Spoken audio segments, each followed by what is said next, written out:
Shalom saudaraku yang terkasih, bersyukur pada Tuhan untuk pemeliharaan Tuhan, kebaikan Tuhan, kasih sayang Tuhan bagi kita semua hingga kita ada sampai hari ini. Dan juga bersyukur karena Tuhan memelihara iman kita hingga kita teguh dan bertumbuh dan terus semangat melakukan hal-hal yang terbaik untuk kemuliaan nama Tuhan. Saat ini kita perhatikan kitab Yakobus pasal yang kedua, ayat yang ke-10 sampai dengan ayat yang ke-13. Saya akan membaca buat kita. Sebab barang siapa menuruti seluruh hukum itu, tetapi mengabaikan satu bagian daripadanya, ia bersalah terhadap seluruhnya. Sebab ia yang mengatakan jangan berzina, ia mengatakan juga jangan membunuh. Jadi jika kamu tidak berzina, tetapi membunuh, maka kamu menjadi pelanggar hukum itu. Berkatalah dan berlakulah seperti orang-orang yang akan dihakimi oleh hukum yang memerdekakan orang. Sebab penghakiman yang tak berbelas kasihan akan berlaku atas orang yang tidak berbelas kasihan. Tetapi belas kasihan akan menang atas penghakiman. Waktu kita memperhatikan bagian firman Tuhan ini, maka firman Tuhan ini menegaskan kepada kita bahwa orang disebut melanggar hukum Taurat atau hukum Allah atau perintah Allah berkenaan dengan hukum kasih, yaitu mengasihi Tuhan dan juga mengasihi sesama, bukan hanya ketika dia tidak melakukan hukum itu, tetapi saat orang itu melakukan hanya sebagian saja daripada hukum dan mengabaikan hukum yang lain, maka seseorang itu dianggap melanggar, bahkan dianggap tidak sempurna di dalam melakukan hukum Allah. Sehingga kita ingat kisah seorang muda yang datang pada Tuhan Yesus, "Guru yang baik, apakah yang harus aku lakukan supaya saya masuk ke dalam kerajaan Allah?" Yesus menerangkan bagaimana hukum itu harus dijalankan. Dengan percaya diri, pemuda itu berkata bahwa semua hukum itu sudah saya lakukan sejak masa muda. Karena Yesus menerangkan tentang bahwa dia harus melakukan hukum Taurat. Tetapi kemudian Yesus berkata, "Baik, kalau demikian, jualah hartamu, bagikanlah kepada orang miskin, dan ikutlah aku." Maka waktu Yesus berkata seperti itu, dia sangat sedih. Lalu dia meninggalkan Tuhan Yesus dan tidak merelakan harta. Bahkan tidak mengikut Yesus untuk berjalan bersama dengannya.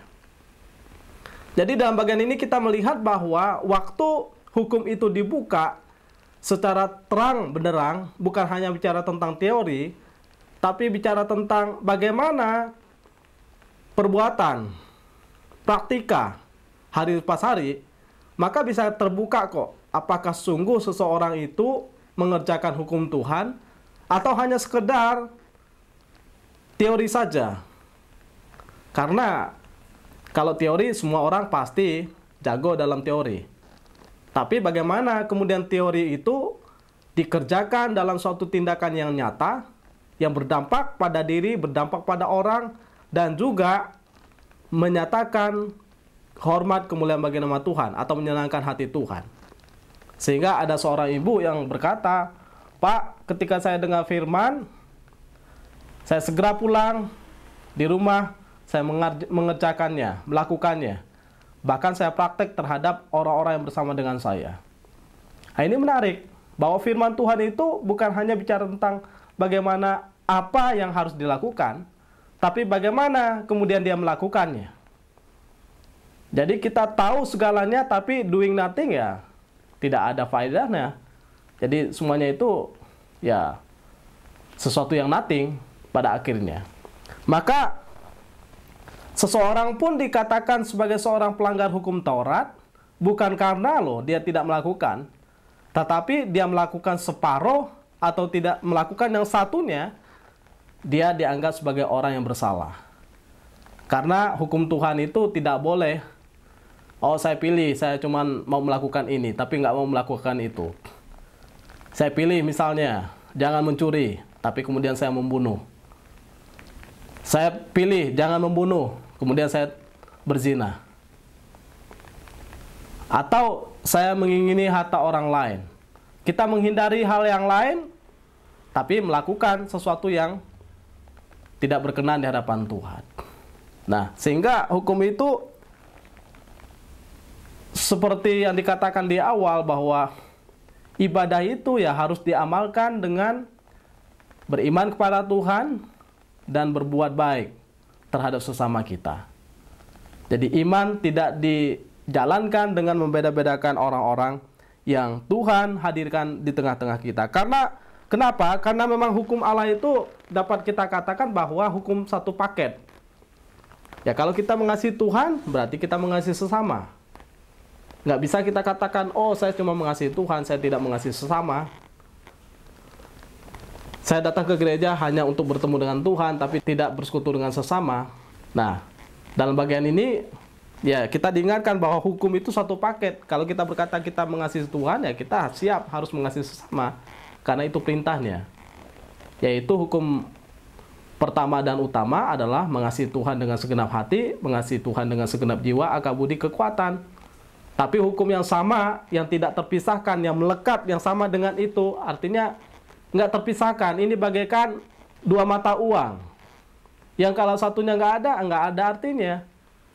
Artinya mata uang itu akan berfungsi, akan menjadi bernilai ketika dua-duanya terpakai dengan baik. Kemudian ini bagaikan, saya ibaratkan bahwa seperti suami istri. Yang keduanya saling erat, bersekutu, bergantung, bahkan menjalin suatu relasi dengan yang lain. Ada satu ikatan yang tidak bisa terputus di sana. Kenapa? Karena ini suami istri. Ya begitulah hukum. Ketika kita bicara tentang hukum mengasihi Allah, itu tidak lepas daripada mengasihi sesama. Nah, sehingga dalam bagian ini, dalam kaitan jangan membeda-bedakan, maka hukum ini menerangkan dengan jelas bahwa hukum itu tidak boleh hanya dilakukan separuh tanpa memperhatikan hukum yang lain.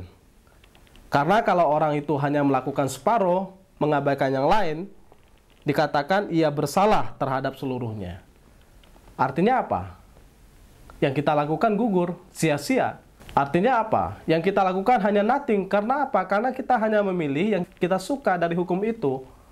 Kita bukan memilih apa yang Tuhan suka. Padahal hukum Tuhan itu, 10 perintah Allah itu mencakup hubungan dengan Allah, mencakup hubungan dengan sesama. Relasi vertikal dan horizontal. Dan ini satu paket yang tidak bisa terpisahkan. Jadi, ingat bahwa ketika kita mengasihi sesama, itu tujuannya untuk memuliakan Allah Bapa di sorga. Karena kita sadar bahwa Tuhan pun mengasihi mereka. Ya, kalau Tuhan mengasihi sesama kita, masa kita membenci mereka? Sehingga bagian berikut dikatakan, sebab ia yang mengatakan jangan berzina, ia mengatakan juga jangan membunuh. Karena hukum itu sejalan. Jadi ya, kalau kita berkata jangan berzina, ya jangan membunuh, jangan mencuri, jangan mengingini hak milik orang lain, merampas milik orang lain, hormatilah ayahmu dan ibumu.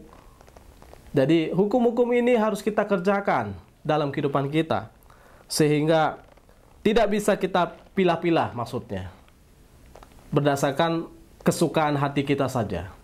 Tapi kita suka atau tidak suka, hukum ini harus berlaku. Jadi hukum ini menjadi hidup. Kapan menjadi hidup? Ketika kita mengerjakan semuanya. Nah, maka memang mengerjakan hukum Allah perlu penyangkalan diri. Yang tidak kita suka, kita harus menyangkal diri. Waktu kita misalnya nggak suka makan, ya kita harus paksa diri makan. Karena memang kita perlu makan. Ketika kita nggak mau melakukan perintah Allah, kita harus paksa diri melakukan perintah Allah. Karena memang harus melakukan perintah Allah. Itu yang terbaik buat kita. Misalnya kita malas berdoa, kita malas melayani, kita malas ke gereja, kita malas melakukan hal-hal yang baik, yang berkenan pada Tuhan. Kemudian kita berhitung, lalu kita mengungkit-ungkit. Kita harus paksa diri kita supaya kita jangan malas, jangan menghitung-hitung, supaya jangan mengungkit-ungkit, tetapi dengan rela hati mengerjakan semuanya. Demi apa? Ya demi kemuliaan nama Tuhan. Karena memang mengikut Tuhan itu perlu penyangkalan diri, bukan memuaskan hati diri kita. Jadi bukan pemenuhan diri, tapi penyangkalan diri. Nah, bagaimana kita menyangkal diri? Ya, pandanglah kepada Tuhan Yesus yang datang dari sorga, menyangkal diri, merendahkan diri, menjadi manusia, bahkan turun sampai level yang bawah sebagai seorang hamba. Lebih daripada itu, hamba yang tidak diperhitungkan sebagai hamba kafir. Lalu dia kemudian apa? Mati di kayu salib. Jadi hamba yang betul-betul mengerjakan tugas, misi daripada tuannya. Nah, kita belajar daripada Tuhan Yesus. Penyangkalan diri nggak mudah, tapi akan indah kalau kita memandang bahwa itulah yang harus saya kerjakan untuk kesenangan Tuhan. Karena memang tujuan hidup kita adalah memuliakan nama Tuhan, menikmati kemurahannya dalam kehidupan kita. Menyangkal diri, pikul salib, lalu ikut Yesus. Nah, itulah anak Tuhan yang sejati. Maka waktu kita bicara tentang ikut Tuhan, ya kita bicara tentang ada penyangkalan diri, ada pikul salib. Pikul salib artinya kita memikul tanggung jawab, beban yang Tuhan berikan kepada kita itu. Beban itu ringan kalau kita mau bersandar pada Tuhan dan ikut Tuhan setiap waktu dalam kehidupan kita. Sehingga janganlah kita menjadi pelanggar hukum, tapi pelaku hukum yang taat kepada Dia, Sang Pemilik hukum.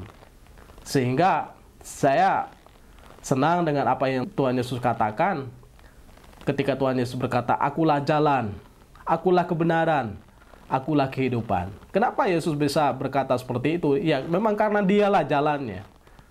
Kalau kita mau bersekutu dengan Bapa, menikmati hubungan dengan Dia, Yesus jalannya.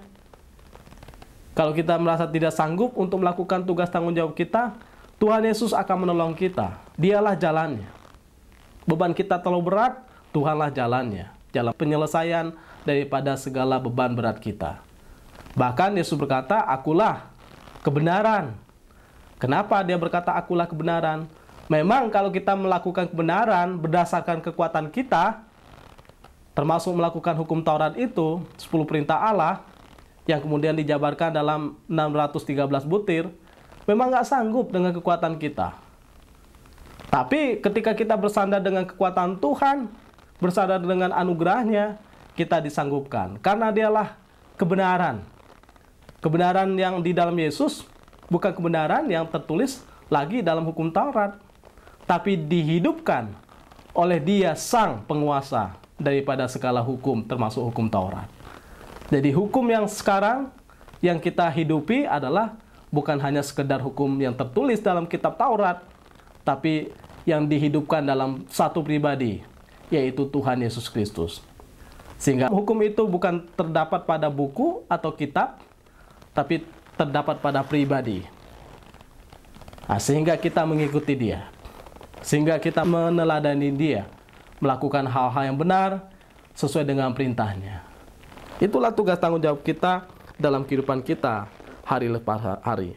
Maka ketika kita melakukan hukum Taurat, hukum Allah tanpa kekuatan daripada Tuhan, ya pasti kita tidak mempunyai kemampuan. Tapi kalau kita bersandar pada kekuatan Tuhan, maka kita akan berusaha mengerjakan yang terbaik, yang maksimal secara totalitas karena kasih kita terhadap Tuhan. Jadi kita mengikat diri pada hukum itu, kita mengikat diri pada Sang Pemilik hukum itu. Karena Sang Pemilik hukum itulah yang memampukan kita mengerjakannya.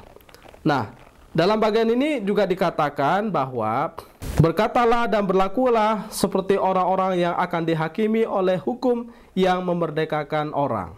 Maksudnya kita mengerjakan hukum itu jangan sembarangan, jangan asalan, atau jangan kemudian kita berkata, ya udahlah, nggak perlu dilakukan hukum itu. Toh saya juga nggak bisa, toh saya nggak sanggup. Tidak, kita tetap harus berusaha. Dan memang kita harus tahu bahwa risiko daripada mengabaikan hukum, ada hukuman, penghakiman daripada Tuhan. Dalam bagian ini ditunjukkan bahwa berkatalah dan berlakulah seakan-akan seperti orang yang akan dihakimi oleh hukum yang memerdekakan orang. Ada risiko di mana kita kemudian dihakimi kalau kita tidak mengerjakannya. Jadi kita berusaha, berupaya, kenapa? Kita mau melakukan itu, kenapa? Meskipun sulit, kenapa kita terus berjuang untuk melakukannya? Kenapa? Karena kita tahu bahwa yang pertama kita mengasihi dia, menghormati dia, gentar terhadap dia, sang pemilik hukum itu. Jadi kalau kita memang tidak percaya kepada Tuhan, takut akan Tuhan, maka kita akan mengabaikannya. Tapi karena kita tahu bahwa dia sang pemilik hukum, dia pasti akan mengadili orang sesuai dengan perbuatan dan kesalahannya, maka kita pun gentar, karena dia Allah yang hidup.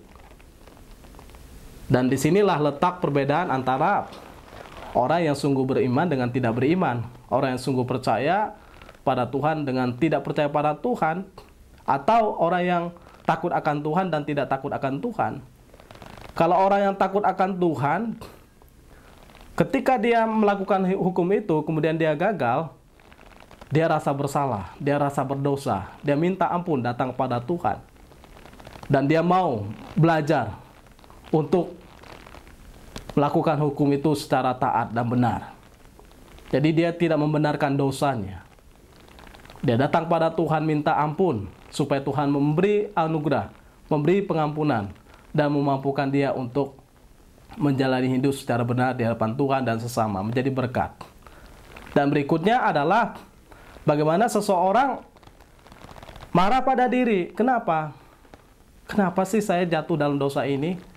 Padahal saya berusaha untuk tidak ada di sana. Karena memang kita tahu bahwa kita adalah manusia yang jatuh dalam dosa. Kemungkinan godaan itu terus ada, dan kita memang tidak imun terhadap dosa. Sehingga kita harus bertarung terus dalam kehidupan kita. Kalaupun kemudian kita jatuh, ya kita harus berjuang untuk bangkit, untuk melawan dosa. Kita tidak kompromi dengannya, apalagi kemudian berkata, Pak, saya tidak layak lagi melayani, saya tidak layak lagi untuk menjadi orang percaya karena saya jatuh dalam dosa. Tidak, justru kita harus berjuang. Kita sadar memang kita tidak layak, kita sadar memang kita lemah, kita tidak mampu. Tapi ingat juga bahwa kalau kita datang kepada Tuhan, Alkitab juga berkata, kalau kita mengaku dosa kita, maka dia akan setia dan adil. Dia akan mengampuni kita dari segala kejahatan dan perbuatan yang tidak berkenan pada Tuhan. Dia bisa menyucikan dosa kita, dia bisa menolong kita untuk berkenan di hadapannya, melakukan hal-hal yang terbaik. Maka, apa yang ingin dikatakan dalam bagian ini, kita harus tahu bahwa berlakulah seperti orang yang akan dihakimi. Jadi jangan sembarangan menjalani hidup kita, jalanilah dengan benar, dengan takut akan Tuhan, dengan menghormati Dia, dengan gentar terhadapnya. Maka kerjakanlah hal yang terbaik dan hiduplah dengan benar di hadapan Tuhan. Karena kalau kita perhatikan bahwa orang-orang Kristen memang harus punya rasa takut terhadap hukum Tuhan. Itu ciri orang Kristen yang sehat, ya. Kalau orang Kristen nggak sehat, nggak ada rasa takut terhadap hukum Tuhan. Bahkan terhadap Tuhan nggak ada rasa takut. Malah kalau orang dunia justru menantang-nantang Tuhan. Atau malah mereka bangga terhadap dosa-dosanya. Mereka merasa diri sebagai seorang yang pahlawan justru. Tidak merasa takut terhadap Tuhan. Tapi tidak demikian terhadap kita orang percaya. Kita sadar ini mendukakan hati Tuhan. Ini membuat Tuhan murka. Sehingga saya harus bertobat. Saya harus kembali kepada Tuhan. Saya harus melakukan kehendak Tuhan sesuai dengan firman-Nya. Karena apa? Karena Tuhan adalah Tuhan yang adil. Karena Tuhan adalah hakim, segala hakim. Kalau hakim di dunia ini aja kita gentar, apalagi hakim di surga sana yang tidak pandang muka. Dan dia tahu persis apa yang kita kerjakan, benar atau salah. Sehingga jangan pernah bermain dengan kehidupan kita. Selagi kita hidup, lakukanlah hal-hal yang benar. yang menyukakan hati Tuhan. Kalau kita mau lari, ya larilah ke pangkuan Tuhan, memohon bantuannya untuk mengangkat kita, untuk menolong kita mengerjakan hal-hal yang mulia. Tuhan tidak bisa dibohongi, bahkan Tuhan melihat secara terang benderang apa yang kita lakukan. Entah itu baik, entah itu jahat. Maka berusahalah untuk taat mengerjakan yang terbaik yang Tuhan kehendaki dalam kehidupan kita. Dan bagian yang terakhir adalah dikatakan sebab penghakiman yang tak berbelas kasihan akan berlaku atas orang yang tidak berbelas kasihan. Tetapi belas kasihan akan menang atas penghakiman. Jadi kalau kita tidak berbelas kasihan terhadap orang lain, maka penghakiman itu pun datang pada orang yang tidak berbelas kasihan. Tapi kalau kita berbelas kasihan terhadap orang lain, kita tidak memandang muka, kita tidak menghakimi orang dengan semena-mena, maka ada belas kasihan juga daripada Allah Bapa di sorga. Nah, dalam bagian ini, berlakulah bijak, berlakulah dengan benar terhadap sesama kita. Jangan menghakimi orang tanpa sebab, tanpa satu kesalahan yang jelas, sehingga kita menghukum orang. Dan harusnya dalam hati kita ada belas kasihan terhadap orang lain. Nah, dalam bagian ini ingin mengingatkan kepada kita bahwa jangan kita menjadi orang yang menghakimi karena hanya perbedaan antara kaya, antara miskin, pintar dan bodoh, populer dengan tidak populer, atau yang atas dengan yang bawah, dengan membuat tembok-tembok, membuat pemisah-pemisah yang tidak perlu. Tetapi hati kita harusnya menjadi hati yang penuh dengan kasih, menolong orang lain, menjadi jawaban terhadap orang-orang di sekitar kita. Karena jangan kira Tuhan di atas sana tidak tahu perbuatan kita. Ya, kalau kita berbelas kasihan terhadap orang lain, ya Tuhan berbelas kasihan. Tetapi kalau kita menjadi hakim yang tak berbelas kasihan, ya maka berlaku atas orang yang tidak berbelas kasihan. Karena apa yang kita ukur terhadap orang lain akan diukurkan kepada kita. Jadi kesimpulannya adalah dalam bagian ini, lakukanlah hukum itu dengan baik dan benar. Dalam hubungan dengan Tuhan, dalam hubungan dengan sesama. Jangan pernah memilih hukum sesuai dengan selera kita, tapi kerjakanlah semua hukum sesuai dengan kehendak Tuhan. Lakukan hukum itu karena kita menghormati Tuhan, karena kita mengasihi Tuhan, dan juga tentu karena kita mengasihi sesama kita. Kiranya firman Tuhan ini menolong kita untuk kita boleh hidup benar di keseharian kehidupan kita, menjadi berkat, mendatangkan hormat, kemuliaan bagi nama Tuhan. Terpujilah nama Tuhan. Amin.